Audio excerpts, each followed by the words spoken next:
पिछले एपिसोड में हमने देखा था बियर किंग किनू को मारने के लिए खुद आया था और उस जगह पे आने के बाद उसने किनू को फाइट के लिए चैलेंज किया था, जिस पर किनू कहता है अगर तुम मुझे मारना चाहते हो तो तुम्हें मेरे फॉर्मेशन के अंदर आना पड़ेगा। ये सुनने के बाद तो बियर किंग बिना सोचे समझे उस फॉर्मेशन के अंदर चला गया था, जहाँ पर किनू के कई सारे फॉर्मेशन लगे होते हैं और वो सभी फॉर्मेशन लगातार बियर किंग पे अटैक कर रहे थे, जिस वजह से बियर किंग कई सारे फॉर्मेशन को तोड़ देता है। लेकिन किनू ने उस जगह पर कई सारे फॉर्मेशन लगाए हुए थे, जिस वजह से बियर किंग को ना चाहते हुए भी आखिरी में हार मानना पड़ा। और एपिसोड के आखिरी में हमने देखा किनू ने गॉड लेवल के पिक स्टेज को ब्रेक थ्रू कर लिया था। तो अब आगे इस पार्ट की शुरुआत में हम किनू के दोस्तों को देखते हैं जो काफी बेसब्री से किनू का इंतजार कर रहे थे।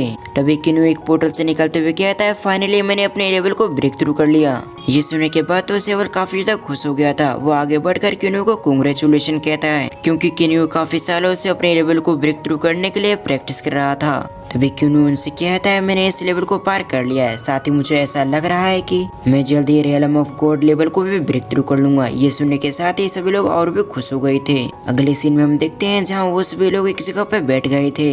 तभी सेवल आगे बढ़कर कहता है मैं पिछले 2 लाख साल से कल्टीवेशन कर रहा हूँ, मगर मेरी प्रैक्टिस का कोई फायदा नहीं हो रहा। और सेवल ये सब इसलिए कह रहा था क्योंकि अभी भी वो peak of intermediate God level पर था, इसीलिए सेवल पहले से ज्यादा गुस्से में दिखाई दे रहा था। तभी हम उन दोनों मछलियों को देखते हैं जो ह्यूमन फॉर्म में ट्रांसफॉर्म हो गई थी। तभी वो आगे बढ़कर किनू को बताती है उन दोनों को जियांगलैंग रेलम में रहते हुए 100 साल से भी ज्यादा हो चुका है, इसलिए अब वो दोनों अपनी फैमिली को मिस कर रही है। इसीलिए वो दोनों चाहते हैं किनू से अपने घर छोड़ दे ताकि वो दोनों अपनी फैमिली मेंबर से मिल पाए। जिस पर ओल्ड फू हंसते हुए कहते हैं जब से तुम दोनों यहाँ पर आई हो तुम दोनों काफी खुश लग रही हो। इसी तरह से ओल्ड फू किनू से कुछ समय बातें करते हैं, जिसके बाद किनू कहता है मैं आपके साथ एक बार मिनी माउंटेन होकर आना चाहता हूँ। ये सुनने के साथ ही ओल्ड फू इसके लिए तैयार हो जाते हैं। सीन शिफ्ट होकर हम मिनी माउंटेन का सीन देखते हैं जहाँ पर एक स्पेस पोर्टल ओपन होती है और उस स्पेस पोर्टल से किनू और ओल्ड फू बाहर निकलते हैं। जो उस जगह के नजारा देखने के साथ ही वो दोनों हैरान हो गए थे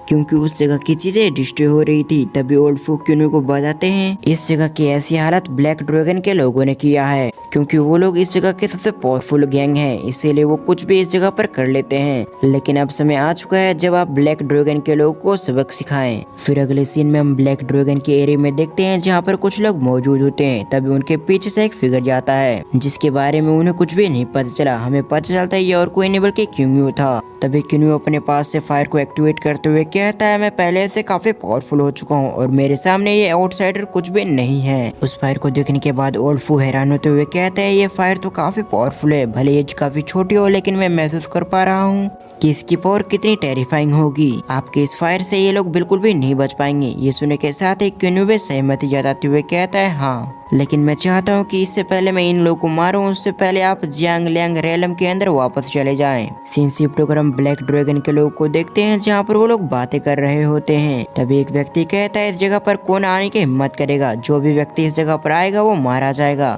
जिस पर उसके बाजू वाला व्यक्ति कहता है तुमने बिल्कुल सही कहा, इस जगह पर कोई भी व्यक्ति आए हमें उसे मार देना है। तभी उन दोनों की नजर किन्यू में पड़ जाती है, जिस वजह से वो कहते हैं आखिर तुम कौन हो, आखिर तुम्हारी हिम्मत भी कैसे हो इस जगह पर आने की। तभी तीसरा व्यक्ति डरते हुए कहता है ये व्यक्ति वही है जिसने हमारे लॉर्ड को 200 सालों के लिए कैद कर रखा था और ये बात हमें जल्द से जल्द लॉर्ड को बताना होगा। ये कहने के बाद वो सभी भागने लगते हैं। दूसरी तरफ किन्यू अपनी पावर को रिलीज करते हुए बियर किंग से कहता है तुम्हारे लिए अच्छा होगा कि तुम जल्द से जल्द बाहर आ जाओ, नहीं तो अगर मुझे अंदर आना पड़ा तो ये तुम्हारे लिए बिल्कुल भी अच्छा नहीं होगा। ये कहते हुए किन्यू उस पूरी जगह को तबाह करने लगा, साथ ही उसने अपने पास से फॉर्मेशन निकाल कर उस पूरी जगह को कवर कर दिया ताकि कोई भी व्यक्ति इस जगह से निकल कर भाग न पाए। और कुछ ही समय के अंदर उस जगह पर बियर किंग आते हुए कहता है आखिर तुम्हारी हिम्मत भी कैसे हुई मेरे यही इलाके में आकर मेरे जगह को तबाह करने की। जिस पर किन्यू कहता है मैं उसी तरह से तुम्हारी जगह को तबाह कर रहा हूँ जैसे कि तुमने मिनी माउंटेन को तबाह किया है, इसीलिए मैं आज तुम्हें अपनी फॉर्मेशन में ट्रैप करके अपनी डिवाइन फायर का इस्तेमाल तुम पर करूंगा, तब तुम्हें पता चलेगा आखिर दूसरे की जगह को तबाह करना कैसा लगता है। ये कहते हुए किन्यू ने अपनी डिवाइन फायर का इस्तेमाल करते हुए उस पूरी जगह को तबाह करने लगा, साथ ही वो बियर किंग पे भी अटैक कर देता है।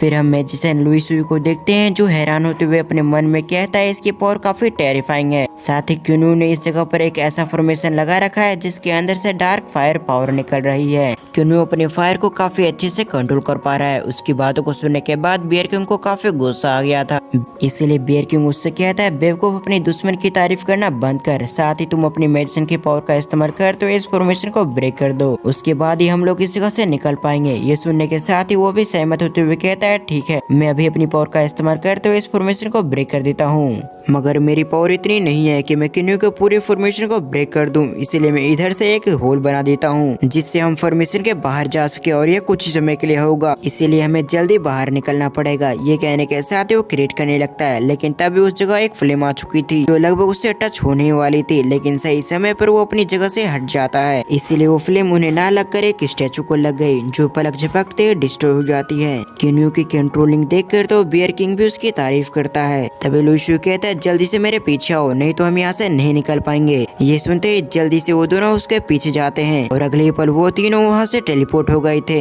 अब उन तीनों को फॉर्मेशन से बाहर जाता देख ब्लैक ड्रैगन के लोग और भी डर जाते हैं। वो कहते हैं मैजेस्टी, हमने आपके लिए काफी वफादारी से काम किया है, प्लीज हमें भी अपने साथ ले जाइए, नहीं तो हम इस जगह पर मारे जाएंगे। कुछ समय के अंदर ये पूरी जगह तबाह हो जाएगी। जिस पर बियर किंग उन सभी से कहता है अगर तुम्हारे पास कोई एबिलिटी नहीं है तो इसी जगह पर मरो, क्योंकि तुम्हारे मरने से किसी को भी फर्क नहीं पड़ता, यहाँ तक कि मुझे भी नहीं। ये सुनने के बाद तो उन सभी को एक बहुत बड़ा झटका लगा था, क्योंकि उन सभी ने इतने सालों से उनकी वफादारी की थी, मगर समय आने पर बियर किंग उन्हें धोखा देकर ऐसे जा रहा है। और इस जगह पर जितने भी ब्लैक ड्रैगन के लोग होते हैं वो सभी यहीं पर मौजूद होते हैं जो धीरे धीरे करके मारे जा रहे थे। साथ ही कुछ लोगों ने तो गुस्से में आते हुए बियर किंग को गाली देना भी शुरू कर दिया, जबकि कुछ लोग कहने लगते हैं हम इतने सालों से योर हाइनेस के लिए इतने वफादार हैं, लेकिन इन सभी चीजों का कोई भी फायदा नहीं हुआ। सीनशिप टुकर हम बाहर देखते हैं जहाँ पर वो तीनों भी भाग ही रहे थे। तभी उनके सामने किन्यू आ गया जो उनके रास्ते को ब्लॉक करते हुए उनसे कहता है मैंने पहले तुम्हें मौका दिया था कि तुम अपने आप को बचा लो, मगर तुम लोगों ने जो मिनी माउंटेन की हालत की है, इसलिए मैं तुम्हें दूसरा मौका नहीं दूंगा और आज मैं किसी भी तरह से तुम्हारी जान लेकर रहूंगा। इसी के साथ हमारा ये पार्ट यहीं पर एंड होता है।